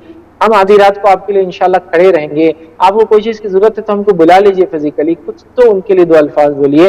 वरना ये बेचारे जब बीमार हो जाते हैं, क्वारंटाइन कर दी जाती है हॉस्पिटल में, कुछ जगह तो पेशेंट के साथ अलाउड ही नहीं कोई रिलेटिव कोविड सेंटर्स में, तो ये बहुत डिप्रेस हो जाते हैं, बहुत अकेले हो जाते हैं। और फैमिली मेंबर्स का भी सेम हाल, फैमिली मेंबर इस चीज से डर के डिप्रेस हो जाते हैं, कहीं अब हम भी तो बीमार नहीं अंदर से, या हमको भी तो नहीं होती है। और एक जिसको कहते हैं ना, एक बड़ा ही खतरनाक माहौल हो जाता है। तो ऐसे टाइम पर हम लोगों का काम है यहाँ उनको बूस्ट करें, उनके मोरल को बूस्ट करें, उनको मोटिवेट करें, अच्छी बात करें, अच्छे अल्फाज बोले। आप देखिए इंशाल्लाह ये जो अच्छे अल्फाज होते हैं ना, तो हंसते हुए कहे गए बड़ा असर करते हैं और मेंटली आदमी को फ्री कर देते हैं डिसीज से, मेंटली आदमी को रिफ्रेश कर देते हैं कि वो मतलब उस बीमारी से निकल कर कुछ और भी सोचता है और लोगों को बताए कि बीमार लोग हो रहे हैं अल्हम्दुलिल्लाह, लेकिन डेथ रेशो बहुत कम है माशाल्लाह, और अक्सर लोग जो है शिफायाब होके आ रहे हैं, मतलब सेहतमंद होकर आ रहे हैं। तो घबराने की जरूरत नहीं है, 2 अल्फाज बोलिए, आप देखिए बड़ा फायदा होगा लोगों को। तो ये 5 किस्म से इंशाल्लाह आप मदद कर सकते हैं लोगों की। जी, बहुत बहुत शुक्रिया शेख। मैं नाजरीन से दरख्वास्त करता हूँ कि फैज़ भाई जो भी अभी बताए आप इसे 2 बार सुने या बार बार सुनते रहें और अपने आप को मोटिवेट करते हैं और दूसरों को भी मोटिवेट करते रहें इंशाल्लाह। और एक बहुत ही अच्छी बात कहे आप शेख, that is about having a good communication between the people. और कम्युनिकेशन एक ऐसा एक सोल्यूशन है जो बड़े से बड़े प्रॉब्लम्स को भी सॉल्व कर देता है, जो जैसे कि अच्छे से उनसे बात करना, दिलासा दिलाना और उनके प्रॉब्लम्स के बारे में शेयर करते हुए अपने प्रॉब्लम्स के बारे में बताना और उनको एक सोल्यूशन बताना कि हम आपके साथ हैं, यानी कि we are there with you. ये बात उन तक मैसेज उन तक पहुंचाना, ये एक बहुत ही बड़ा अहमियत रखता है अपने आप में। बहुत बहुत शुक्रिया शेख, बहुत ज़्यादा अहमियत कामिल है। हम देख रहे हैं लोग NRIs हैं, इंडिया से बाहर हैं, जॉब वगैरह कर रहे हैं और वहीं वो बीमार हो जा रहे हैं, उनके साथ कोई इंसान साथ नहीं। बस कम्युनिकेशन जब आप करेंगे इंशाल्लाह, आप देखेंगे इंशाल्लाह उनकी सेहत में इंशाल्लाह फर्क आ जाएगा। ज़रूर, बहुत बहुत शुक्रिया शेख। शेख, एक और बहुत ही अहम सवाल मैं आपसे पूछना चाहूँगा, that is regarding the domestic violence. जब से ये लॉकडाउन शुरू हुआ है शेख, lockdown has happened because of the virus, corona virus. अब इस कोविड-19 के इस महामारी के दौरान लॉकडाउन भी पड़ गया। Lockdown it created many more problems being at home. अब घर में इंसान रहता है तो बहुत सारे परेशानियाँ खुद से खुद अपने आप क्रिएट कर ही लेता है, चाहे वो मियाँ बीवी के झगड़े हो या फिर बाप बेटे के झगड़े हो या नेबर्स के झगड़े हो। ऐसे बहुत सारे इंसिडेंट्स हुए भी हैं और इसका कुछ सॉल्यूशन निकला भी नहीं है। लेकिन मैं चाहूँगा कि आप कुछ नसीहत करें इसके बारे में रिगार्डिंग, ख़ास करके रिगार्डिंग द डोमेस्टिक वायलेंस जो हो रहा है, क्योंकि काउंसलिंग सेंटर्स में हमारे आसपास के जितने भी काउंसलिंग सेंटर्स हैं सभी का यही एक रिपोर्ट है कि लॉकडाउन के टाइम पे डिवोर्सेस ज़्यादा होते जा रहे हैं। ऐसा क्यों शेख? और मैं ये जो भी हो रहा है कहीं ना कहीं it is not good as a society which where we are living in very nice society. तो लॉकडाउन में ये जब ऐसे चीज़ें ज़्यादा हो जाती हैं तो we feel like we don't want this lockdown. तो आप ऐसे कपल्स को क्या मैसेज देना चाहेंगे शेख? देखिए, मैं लॉकडाउन के अंदर जो जो सीरियस और सीवियर प्रॉब्लम हुआ वो यही था जो आपने कहा। लोग एक दूसरे के साथ मैं समझता हूँ ज़माने से साथ नहीं रहे। मैं आपको अगर एग्जांपल के तौर पे दूं तो मैं खुद अपने फैमिली के साथ बमुश्किल दिन में 2 to 3 आवर्स, मतलब जब जागता हूँ तो तब गुजारता हूँ बमुश्किल। फॉर एग्जांपल, बच्चे स्कूल जाने से थोड़ी देर पहले कभी हो गई मुलाकात, स्कूल जाके आए, ऐसी मुलाकातें हो जाती थी, मतलब शाम में कभी जब ऑफिस से हम जाते थे। लेकिन लॉकडाउन में क्या हुआ कि सारे लोग घर में एक साथ आ गए, हाँ, अनएक्सपेक्टेड आ गए, और एक आदमी जो रेगुलर और रूटीनली जिनके साथ रहता था वो वहां से निकलकर बीवी और बच्चों के साथ, पेरेंट्स के साथ घर में आ गया। उसको जबकि इसकी आदत नहीं थी, ना उसको बच्चों के बारे में पता था, ना बच्चे कितना तंग करते हैं, स्कूल टीचर्स को उसको पता था। अब 8 घंटे नहीं, पूरा दिन बच्चे जो है उसके घर पर है, प्राइम टाइम से लेकर ऑफ प्राइम टाइम से लेकर, सुबह से लेकर शाम से लेकर, इंसान को पता नहीं वो कैसा रिएक्ट करे, कैसा बिहेव करे। और हम जो सोशल मीडिया के एज में रहते हैं तो हमने इतना अपने आप को सोशल मीडिया से एडिक्ट कर लिया और अटैच कर लिया था कि हमको लगता था लाइफ बहुत इजी है। लेकिन जब घर में आ गए तो अचानक ये हुआ कि डोमेस्टिक वायलेंसेस बढ़ गए। लोगों ने अपने पुराने किस्से कहानियां निकालना शुरू कर दी, बीवियों को शोहरों ने ऑडिट करना शुरू कर दिया, समझे ना, हिसाब और किताब की, भाई ये क्यों नहीं हो रहा, वो क्यों हो रहा। हालांकि रूटीनली बेचारी ये सब काम करके घर चला रही थी। और छोटी छोटी बातें क्या हो रही, जब हम घर में रह रहे हैं, पूरा टाइम खाली रह रहे हैं और कुछ करने का कंस्ट्रक्टिव सोच नहीं रहे, तो बहुत ज्यादा एक्सप्लोजन जैसा हो जा रहा है। मतलब है छोटी सी बात, बट वो एक एकदम ऐसा हो जा रहा है कि घर में बिल्कुल एक झगड़े का माहौल बन जा रहा है। टेंशन और डिप्रेशन की चीजें बढ़ जा रही है। लोग सोच रहे लॉकडाउन ना होता तो अच्छा होता, अगला लॉकडाउन होगा तो पता नहीं, अभी तो झगड़ा हुआ, तलाक ना हो जाए। तो कहीं ना कहीं ये हमारी पर्सनल मिस्टेक है कि हमने लोगों के साथ रहना सीखा नहीं याद रखी। सही बात। अब लॉकडाउन में अचानक हम लोग एक दूसरे के साथ आ गए, और 1-2 दिन के लिए नहीं आए। मैं समझता हूँ तकरीबन 1 साल में, पिछले 1 ईयर नहीं, 15 मंथ्स हम काउंट करेंगे, इसमें से 4 मंथ्स ही लॉकडाउन ओपन हुआ कंप्लीटली। बाकी तो कहीं ना कहीं फुल और पार्शली रहा, ठीक है, 15 मंथ्स में से। तो 11 मंथ्स, हाँ, 1 ईयर एक साथ रहने से क्या हो गया, बहुत सारे इश्यूज हो गए। तो हमारा काम ये था कि हम कुछ लोगों ने तो इसलिए झगड़ा कर लिया कि वो बीमारी के डर की वजह से डिप्रेस थे, डिप्रेशन में उनसे कुछ भी निकल गया मुझसे। जैसा कि मैं डरा हुआ हूँ बीमारी से, आप डरे बीमारी से, हम दोनों साथ रह रहे हैं और दोनों भाई है, लेकिन अब हम दोनों को डर लग रहा है एक दूसरे से, कहीं आप बाहर जा रहे, आपसे बीमारी मुझे ना जाए, मुझसे आपको ना जाए, झगड़े चालू हो जाए। मियाँ बीवी के ताल्लुक से भी देखा कि बहुत ज्यादा टेंशन और झगड़े हुए। मैं यहाँ ये गुजारिश करूंगा लोगों से, देखिए अल्लाह ताला की तरफ से बीमारी है, शिफा भी उसके पास है। ये बीमारी ने हमको कुछ सिखाया है, सीखना छोड़कर, नसीहत हासिल करना छोड़कर, ये अगर लड़ाई झगड़े हम शुरू कर देंगे, और 2 ऐसे लोगों में लड़ाई झगड़ा जिनका रिश्ता बड़ा मुकद्दस है, क्योंकि शैतान सबसे ज्यादा कोशिश ये दोनों को अलग करने के लिए करता है जी। और अगर लॉकडाउन में वो हस्बैंड एंड वाइफ, लॉकडाउन में अगर वो कामयाब हो गया शैतान, फिर हम तो नाकाम हुए। फिर मतलब अल्लाह हमको जो आजमा रहा है उस आजमाइश में हम नाकाम हो रहे हैं। हमें चाहिए हम सब्र से काम लें, मेंटली रिलैक्स रहें, छोटी छोटी बातों को बड़ा हवा देकर उसको बलून के जैसा जो फूंक कर बड़ा ना कर दें, है ना। छोटी छोटी चीजें, सुबह उठने की, शाम सोने की, वो हम 2 महीने पहले गए थे तो दावत में फुला हुआ था, सारी वो चीजें निकल रही जो पुरानी हो चुकी थी। लॉकडाउन में खाली है ना। मैंने तो कुछ लोगों की ऐसे फीडबैक भी देखा हूँ निताज, उसमें उन्होंने ये कहा कि मुझे तो पहली बार पता चला कि बीवी के साथ पूरा दिन रहे तो क्या होता।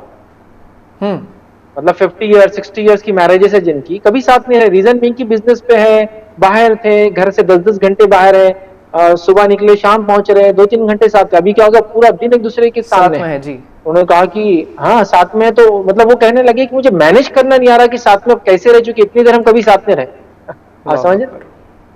और एक आदमी अपने कलीग्स के साथ, अपने पीर्स के साथ, अपने एम्प्लॉयर के साथ ऑफिस में रहता है, बच्चे स्कूल में टीचर्स के साथ होते थे, अब सब एक जगह कलेक्टिवली आ गए, तो छोटी छोटी बातें भी क्या कर रही है, टेंशन क्रिएट कर दे रही है। बिल्कुल बिल्कुल। तो आप रिलैक्स रहिए, कूल माइंड के साथ रहिए, ठंडा दिमाग जिसको बोलते हैं, और आराम से सब्र के साथ, बीवी की क्या हुकूक है, बीवी शौहर के हुकूक क्या है जाने, रिश्तेदारों के हुकूक क्या जाने, बड़े बच्चों की क्या राइट से जाने, बच्चे बड़ों के राइट्स क्या जाने, एक दूसरे को एजुकेट करे, एक दूसरे से अच्छी बातें करे, कुछ ना कुछ सेशंस रखे, ऑनलाइन सेशंस को अटेंड करे, कुछ क्लासेस करे, वरना फिर ये खाली घर शैतान का, खाली दिमाग शैतान का घर हो जाता है, याद रखिए। और डोमेस्टिक वायलेंस बहुत बढ़ रहा है, इससे याद रखिए। तो हम अपने पर्सनल लाइफ को जब हम ज्यादा देर साथ रहते हैं मैनेज करना सीखें, याद रखिए। जी जी जी, अल्लाह हम सभी को हिदायत दें और ऐसे डोमेस्टिक वायलेंस से हम सबको दूर रखें इंशाल्लाह। आमीन आमीन। शेख, आप डोमेस्टिक वायलेंस के साथ साथ एक और टॉपिक उठाया आप आंसर देते वक्त, दैट इज़ अबाउट डिप्रेशन। आज अगर हम डिप्रेशन की अगर बात करें तो मैंने शुरू में भी इसके बारे में बताया है, और ये लेवल बहुत ही ज़्यादा बढ़ चुका है शेख, चाहे वो स्टूडेंट के लाइफ में हो या फिर अडल्ट्स के लाइफ में हो, बुज़ुर्गों के लाइफ में हो। People are thinking and they have come to a place where they are thinking that this life is waste। मतलब जो भी इस्लामिकल एथिक्स उनके अंदर था उनको अभी फेक लग रहा है वो, उसकी वजह चाहे वो कारोबार का सिलसिला हो या मस्जिदों का बंद होना हो। यानी कि कुछ लोग ऐसे भी थे जो बहुत बिजी रहते थे, लेकिन उनको एक वक्त था सुकून मिलने का, वो है मस्जिद जाकर, मस्जिद में उनको सुकून मिलती थी माशाल्लाह। लेकिन अभी हालत ऐसा है कि मस्जिदें भी बंद हैं, घर में ही नमाज पढ़ रहे हैं, बाहर नहीं निकल सकते। तो इस्लाम हमें ऐसे डिप्रेशन का सामना करने का क्या तरीका बताता है शेख?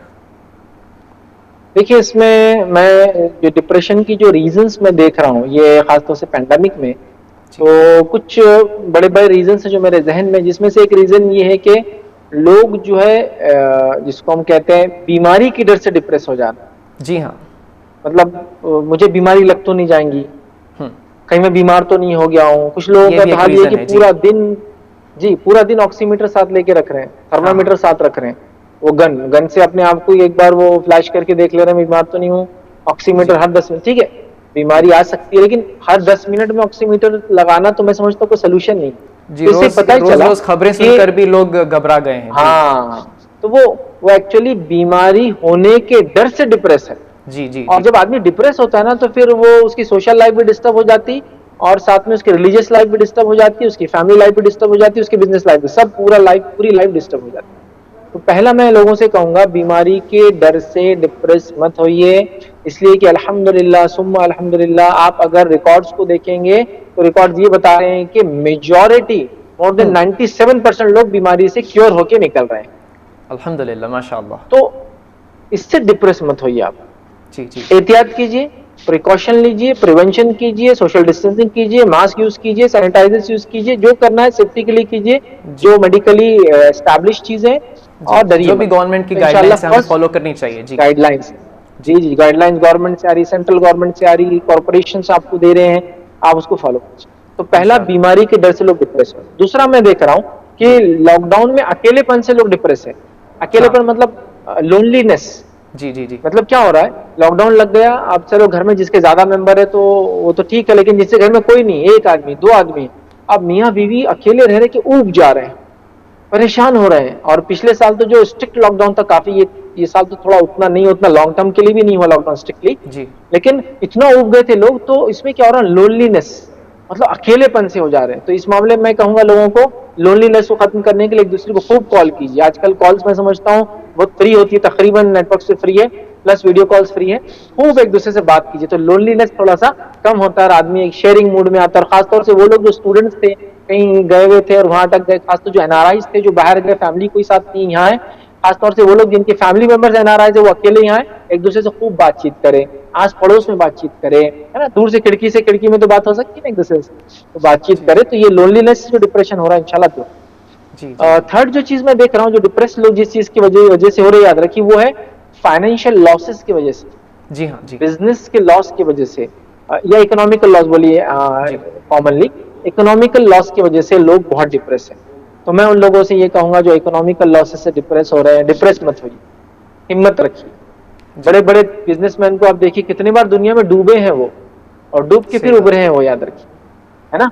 तो दिल छोटा मत कीजिए, जो अल्लाह ने आपको पहले रिस्क दिया था उससे दुआ कीजिए, वो बाद में भी कादिर है कि आपको उतना नहीं, उससे कई गुना ज्यादा रिस्क दे, याद रखिए। जी, ठीक है, तो डिप्रेस मत होइए। इकोनॉमिकल लॉसेस मैं जानता हूँ बहुत हुए लोगों को, छोटे से छोटे इंसान से लेकर बड़े से बड़े इंसान को हुए, एक छोटे हाथ गाड़ी चलाने वाले से लेकर हॉकर से लेकर तो बड़े बड़े कंपनी मल्टीनेशनल लेवल तक लोगों को नुकसान हुए, बट आप घबराइए मत, फाइनेंशियल लॉसेस का ज्यादा मत सोचिए, इसलिए कि जिंदगी रही, सेहत रही तो आगे आप खूब कमा लेंगे इंशाल्लाह। जो रब ने आपको कल दिया था लॉकडाउन के बाद भी जरूर आपको देंगे, ठीक है।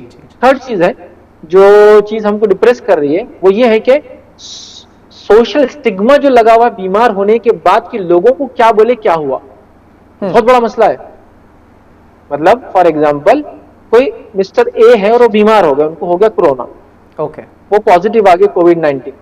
अब उनका सबसे बड़ा डिप्रेशन का रीजन वो कोविड-19 जो पॉजिटिव आया उसकी रिपोर्ट नहीं है। अब उनका डिप्रेशन की एक बड़ी वजह ये कि अब मैं लोगों से क्या कहूंगा मुझे क्या हुआ है। जी जी जी जी। अब लोगों से क्या कहूंगा बोल के आप देखिए पूरे फैमिली मेंबर परेशान, कोई बोल रहा है उनको छींके ज्यादा आ रही तो घर में बंद हो गए, वो कोई बोल रहा है वो थोड़ा सा घूमने बाहर चले गए। अब लोग पूरे लॉकडाउन में कौन घूमने जाता है, लेकिन डिप्रेस है फैमिली मेंबर से क्या बोले, क्योंकि लोगों ने एक सोशल स्टिग्मा अटैच कर दिया कि बीमार होने वाला इंसान गुनाहगार है। मैंने इसलिए शुरू में कह दिया, और मैंने अपने लेक्चर्स में हमेशा ये कहा, जब कोरोना हुआ भी था लोगों ने कहा ये अल्लाह का अजाब है, मैंने कहा नहीं, लोगों के लिए अजाब भी आजमाइश भी है, क्योंकि हम देख रहे गुनाहगारों से ज्यादा नेक लोग इसमें बीमार होकर दुनिया से चले गए हैं। सही बात है ना, सही बात। इसका मतलब ये हुआ कि आजमाइश, लोगों के लिए आजमाइश भी है तो कुछ लोगों के लिए सजा भी। तो लिहाजा आप सोशल स्टिग्मा को मत सोचिए कि लोग क्या बोलेंगे, लोग बोल रहे कि ये तो देखो बीमार हो गए, बीमार है तो इसका मतलब गलत इंसान होंगे, मतलब ये है, मतलब वो कुछ मत सोचिए। आप बीमार है, आप बोल सकते हैं कि देखिए वो बीमार है, या फिर आप बोल दीजिए वो पॉजिटिव है, अभी आप मत आइए, अभी आप लोग एहतियात कीजिए, और ये है, वरना वो डर से भी लोग, बहुत सारे लोग बीमार हो जाते हैं। इसी तरह एक रीजन जो मैंने देखा लोगों के जो डिप्रेशन का, जो आपने क्वेश्चन किया था उसमें ये है कि वो इलाज कैसे कराए, इलाज कहाँ शुरू करे या इलाज किससे करे, वो उनको समझता नहीं। और वो क्या करते, जब बीमारी हो जाती है तो परेशान होते कि इलाज कहाँ करे, और कभी कभार काफी लॉन्ग टर्म तक घरों में छुपे हुए रहते हैं डिप्रेशन के साथ, बगैर बोले कि क्या हुआ, ताकि वो सोशली मालूम ना हो या फिर जो भी रीजन एक्स वाई जेड, और उससे वो बहुत ज्यादा डिप्रेस होते, क्योंकि उनको मालूम वो कोविड-19 के साथ जी रहे हैं, और लेकिन इलाज को भी नहीं जाते हैं, प्रॉपर इलाज उनका घर में नहीं हो रहा।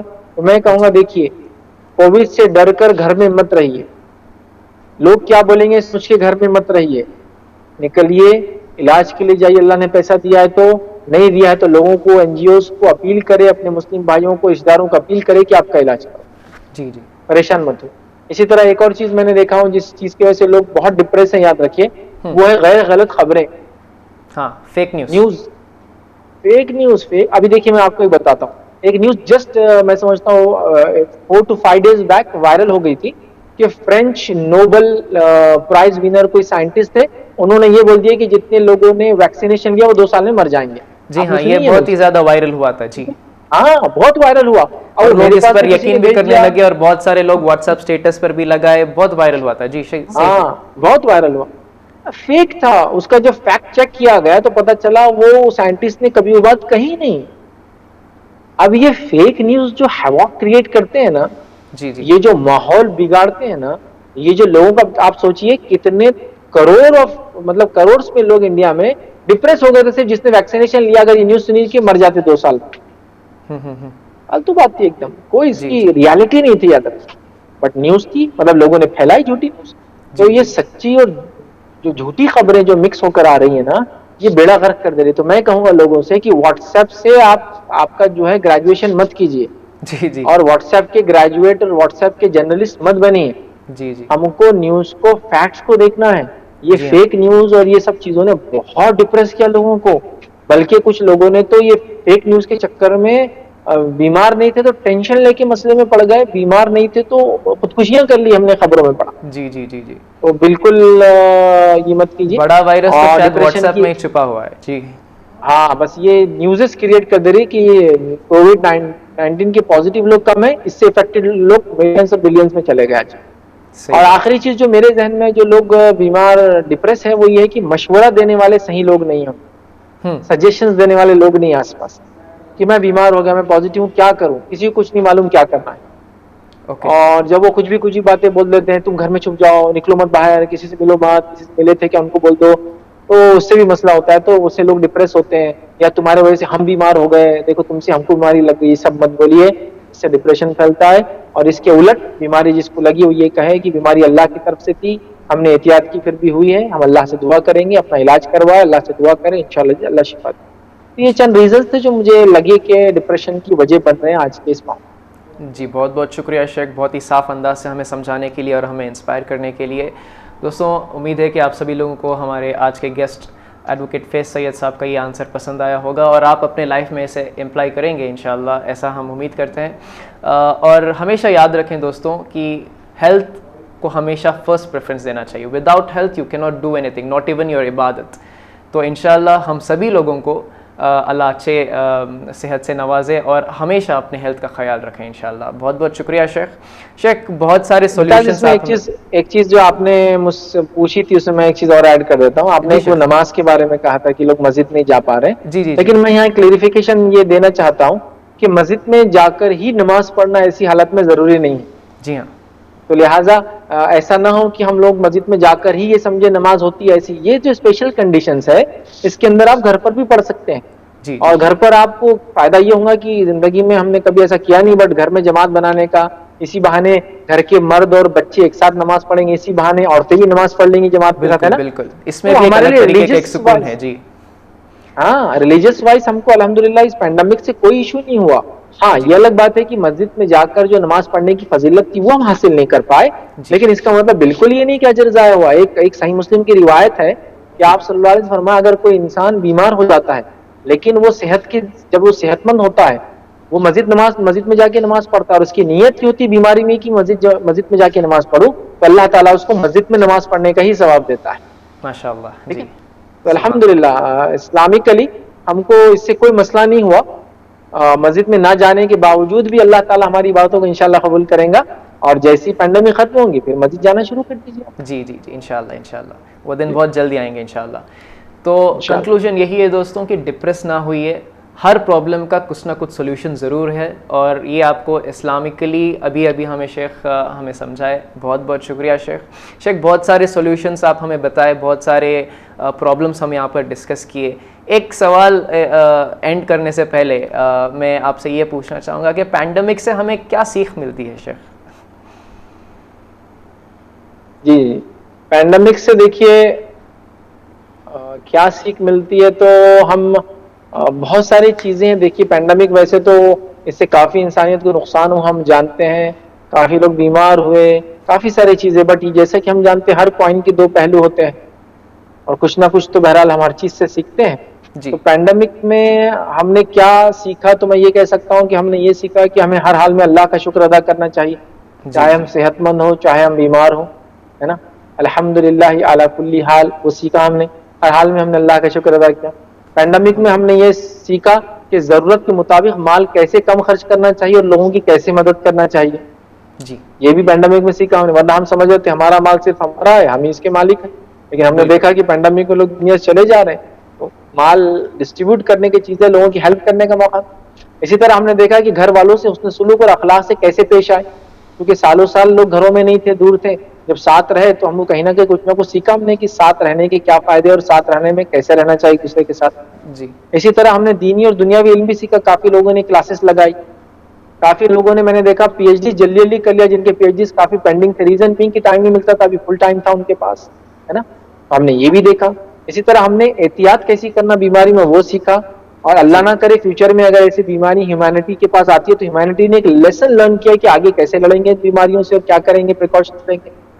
हमने इस बीमारी से ये भी सीखा कि हमेशा पॉजिटिव थिंकिंग रखना चाहिए और पॉजिटिव थिंकिंग के बड़े फायदे हैं।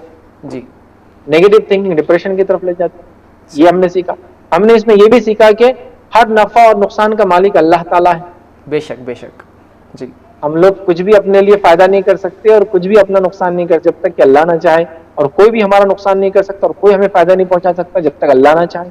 इसी तरह हमने ये भी सीखा कि बीमारी अगर अल्लाह देता है तो शिफा भी अल्लाह ताला ही देता है ना। जी, बीमार हुए, लोगों ने रब से दुआएं की, अल्लाह ने तो शिफायाब भी किया।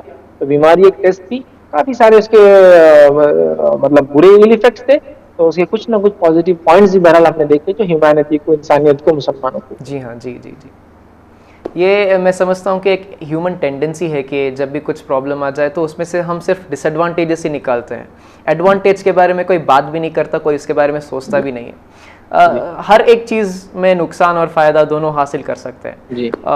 सो पैंडमिक से हमें क्या फ़ायदा हासिल हुआ है जिसके लिए हमें अपने रब का शुक्र अदा करना चाहिए शेख? क्योंकि हर बार जब भी हम पैंडमिक की बात करते हैं, कोरोना वायरस की बात करते हैं, कोविड-19, अभी तो और भी कुछ ब्लैक फंगस की बातें चल रही है, थर्ड वेव की बात करते हैं, बच्चे आने वाला जो वेव है वो बच्चों को अफेक्ट करेगा, ये सारे डरावनी चीज़ें हम हमेशा बहुत ज़्यादा उभार कर बोलते हैं, लेकिन जो एडवांटेजेस हैं, फ़ायदे के बारे में हम बहुत कम बात करते हैं। तो पैंडमिक से हमें क्या क्या फ़ायदा हासिल हुआ है जिसके लिए हम अपने रब का शुक्र अदा करना चाहिए शेख?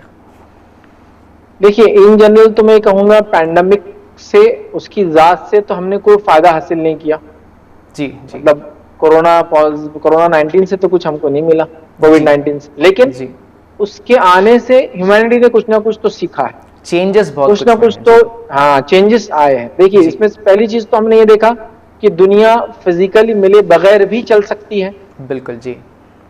अभी देखिए, आप इंटरव्यू मेरा ऑनलाइन ले रहे हैं। जी। कितने सारे वेब प्लेटफॉर्म्स आ गए जिसके जरिए हमने अपने बिजनेस करे ऑनलाइन, बिल्कुल, जिसके जरिए हमने जो है मीटिंग्स करी अपनी, जिसके जरिए अपने बिजनेसेस हमने चलाए। अल्हम्दुलिल्लाह। ये चीज हमने देखी पॉजिटिव हुई कि दुनिया ने ये सीखा कि बगैर कांटेक्ट के, बगैर कनेक्टिविटी के भी फिजिकल हम लोग काम कर सकते हैं सोशल डिस्टेंसिंग के साथ। बल्कि स्कूल एक बहुत ही अच्छा एग्जांपल है। जी, स्कूल लोगों ने चलाए। तो कहीं ना कहीं ह्यूमैनिटी ने ये सीखा कि ऐसा कुछ अगर फ्यूचर में होता है तो हम क्या कर सकते हैं, सोल्यूशंस हमने आज ही सीख ली, चूंकि हिस्टोरिकली रिकॉर्ड होंगी ये सब चीजें और फ्यूचर में ह्यूमैनिटी को काम आएंगे ये चीज।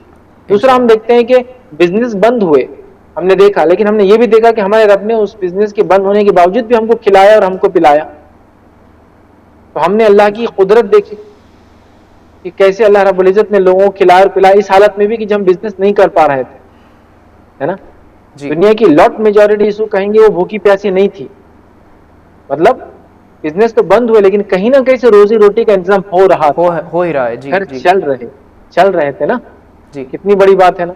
ये हमने उसमें देखा कि ज़कात, सदकात और आपसी मदद के जरिए क्या कुछ नहीं होता, और ऐसे वक्त में हमने किया। इसी तरह ह्यूमैनिटी अपने अंदर एक चेंजेस देखा है जी, चेंज देखा। ह्यूमैनिटी क्लोज आ गई एक दूसरे से, धर्म, दीन, जात पात सब भूल गए थे हम लोग जी, है ना। एक दूसरे की मदद कर रहे थे, एक दूसरे की हेल्प कर रहे थे। ये पैंडेमिक ने ये लेसन तो हमको दिया कि ह्यूमैनिटी जो है, हम सब एक ही बाप की और एक ही माँ की औलाद है, हम सबको मिलजुल कर रहना चाहिए। हम सबको जैसा पैंडेमिक में एक दूसरे की हेल्प की, वैसे ही हमको कम्युनलिज्म, वैसे ही हमको समाजी बुराइयों के खिलाफ, वैसे ही हमको जितनी बुराइयां उसके खिलाफ लड़ना है सबको मिलकर, इंशाअल्लाह जी। ये एक बहुत बड़ा लेसन हमने इससे देखा और इसके बेनिफिट्स बोल सकते हैं हम। इसी तरह हमने घर वालों के करीब रहना सीखा और उनकी हक अदा करना सीखे इसके अंदर, जो कि शायद जिंदगी में ऐसा मौका मैंने तो कभी अपने लाइफ के इतने एज में जो है कभी मौका नहीं पाया था कि घर वालों के साथ रह के उनके वैसे हक अदा करूं जैसा करना चाहिए। इस पैंडेमिक ने मौका दिया और कहीं ना कहीं रियलाइज हुआ हमको कितने दूर थे हम एक दूसरे से, अब कितने पास हो गए हैं। ठीक है, इसी तरह हमने ये देखा कि अकेले रहने के बावजूद भी हम हिम्मत रख के बहुत सारे काम कर सकते हैं, और लोगों ने हिम्मत रखी। जो लोग बीमार हुए, एडमिट हुए, देखिए उनके साथ कोई भी नहीं था, बट उन्होंने हिम्मत रखी। इससे पता चला इंसान अकेले ही बहुत कुछ कर सकता है अगर पॉजिटिव थिंकिंग है, अपने रब को पकड़ा हुआ है, तौबा इस्तिग़फ़ार का रास्ता पकड़ा हुआ है। देखिए लोगों ने रास्ते नजात के रास्ते निकले। तो इंसानियत ने कहीं ना कहीं ये भी सीखा कि अकेले रहकर भी हम बहुत कुछ कर सकते हैं। तो बहरहाल कई और चीजें हम बता सकते हैं कि कोविड-19 से डायरेक्टली तो नहीं, बट इनडायरेक्टली ह्यूमैनिटी ने कुछ ना कुछ सीखा, और इससे ह्यूमैनिटी को बेनिफिट भी ये हुआ इन द सेंस के हमने कुछ लेसन्स लर्न किए कि आगे हम कैसे सकते हैं। इंशाअल्लाह जी। बहुत बहुत शुक्रिया शेख once again for inspiring us. अल्हम्दुलिल्लाह। बेशक ये जो कोरोना वायरस जब भी आया, जिस दिन आया है, सारे पूरे दुनिया को ये डरा कर रखा है, और कुछ इस तरह डराया है कि it doesn't see any religion, किसी को भी अटैक कर सकता है। ये नहीं देखता कि ये हिंदू है या मुसलमान है, क्रिश्चियन है, सिख है, ऐसा नहीं देखता, किसी पर भी अटैक हो जाता है।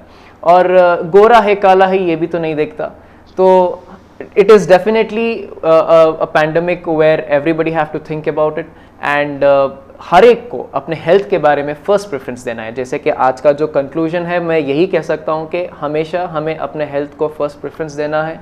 हेल्थ के बगैर हम कोई भी काम आसानी से, कोई भी एक्टिविटी उतने प्रोडक्टिविटी के साथ नहीं कर सकते। So always give first preference to your health इंशाल्लाह। और शो ख़त्म करने का वक्त हो चुका है, लेकिन मैं शायद हमारे घर बैठे दर्शक हजरात भी यही सोच रहे होंगे कि शो ख़त्म ना हो, क्योंकि शेख हमें बहुत ही ज़्यादा इंस्पायर कर रहे हैं, और शो ख़त्म ना हो ऐसा हमें फीलिंग आ रहा है।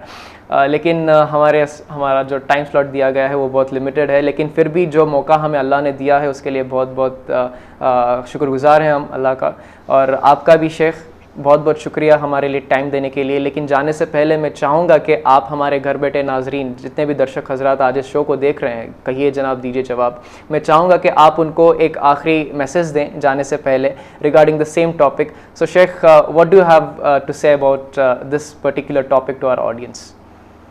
देखिए, मैं आखिर में, चूँकि ये शो के खात्मे का इसके मतलब एंड होने का टाइम, तो मैं इतना ही लोगों से कहूँगा कि पूरी एहतियात करें, पूरे प्रिवेंशन और प्रिकॉशंस लें। जो गाइडलाइंस आपको गवर्नमेंट की तरफ से, जो गाइडलाइंस आपको मुख्तलिफ इदारों की तरफ से, डिपार्टमेंट्स की तरफ से आ रही है, उसको माने, फैक्ट्स को चेक करें, फेक न्यूज़ के पीछे ना पड़े, और जो फैक्ट्स आपको बताए जा रहे हैं, जो साइंटिफिकली और मेडिकली प्रूवन चीज़ें, उस पर ही अमल करें। ये बातों को, सुनी सुनाई बातों पे अमल ना करें, ठीक है। इसी तरह खुद को डिप्रेस ना करें, लोगों की मदद करें जितनी मदद आप कर सकते हैं, एक दूसरे को मोटिवेट करें, एक दूसरे की काउंसलिंग करें, याद रखिए, और जितना एक दूसरे की हेल्प कर सकते हैं इसमें जो हेल्प करने की कोशिश करें। और जो लोग जिस फील्ड में आपको जरूरत है उसके माहिर हो, जो लोग उसके स्पेशलिस्ट हो, उनसे कांटेक्ट करके उनसे मशवरे ले, ताकि इंशाल्लाह जी से ये वक्त जैसा अच्छा वक्त गुजर जाता है तो यकीनन बुरा वक्त और जल्दी गुजरता है, तो ये वक्त भी इंशाल्लाह गुजर जाएगा। फिर इंशाल्लाह हम लोग सेहत की तरफ जाएंगे। और जो लोग बीमार हैं, मैं उनसे गुजारिश करूंगा बिल्कुल भी ना घबराएं, बिल्कुल भी परेशान ना हो, अल्लाह रब्बुल इज्जत से बिल्कुल उम्मीद रखें। आप जैसे पहले सेहतमंद थे, रब्बुल इज्जत उसको आपको और सेहतमंद करेगा। ये बीमारी के जरिए इंशाल्लाह आपको जो नबी अकरम सल्लल्लाहु अलैहि वसल्लम ने फरमाया था, जब हजरत अली बीमार हुए थे, एक बार आपने कहा था ला बासा तहूरुन इंशाल्लाह, या अली घबराओ मत, ये बीमारी तुम्हारे गुनाहों की पाकीज़गी का जरिया बनेगी। तो आप लोग भी घबराइए मत, ला बासा तहूरुन इंशाल्लाह, ये बीमारी जरूर हमारे लिए पाकीज़गी का जो जरिया बनेगी। बहुत बहुत शुक्रिया, शुक्रन, जज़ाकल्लाहु खैरा शेख। तो मेरे प्यारे दोस्तों, ये थे हमारे आज के गेस्ट शेख एडवोकेट फैज़ सैयद साहब। बहुत बहुत शुक्रिया शेख हमारे साथ जुड़ने के लिए। मैं आपका तहे दिल से शुक्रिया अदा करता हूँ, आपका और IRC इदारे का, और जितने भी लोग हमारे साथ जुड़े थे आप तक रीच होने में, मैं उन सभी का तहे दिल से शुक्रिया अदा करना चाहूँगा। और अल्लाह हम सभी को इस बीमारी से हिफाजत करे, और अल्लाह ताला से दुआ है कि हम सभी को हिदायत दें और सही रास्ते पर चलने की तौफीक अता फरमाए। दोस्तों, आज के इस एपिसोड से बस यही एक कंक्लूजन है कि हमें डरना नहीं चाहिए, हेल्थ को फर्स्ट प्रेफरेंस देना चाहिए। जिस तरीके से वो वायरस ने हमें डराया है, शायद एक बेहतर और डबल लेवल में हम उस वायरस को डरा सकते हैं by following the right precautions इंशाल्लाह। बहुत बहुत शुक्रिया शेख। उम्मीद है कि एक और एपिसोड में आपके साथ मुलाकात होगी इंशाल्लाह बहुत जल्द। शुक्रन, जज़ाकल्लाहु खैरा। तो मेरे प्यारे भाइयों, बहनों और बुज़ुर्गों, आज के लिए बस इतना ही। एक और एपिसोड के साथ हम आपके सामने हाजिर हो जाएंगे अगले एपिसोड में, एक और टॉपिक के साथ, एक और गेस्ट के साथ। तब तक आप सभी लोग अपना ख्याल रखना। आप अपने दोस्त निताज़ अली को यहाँ से जाने की इजाज़त दें। अस्सलामु अलैकुम व रहमतुल्लाहि व बरकातुहू।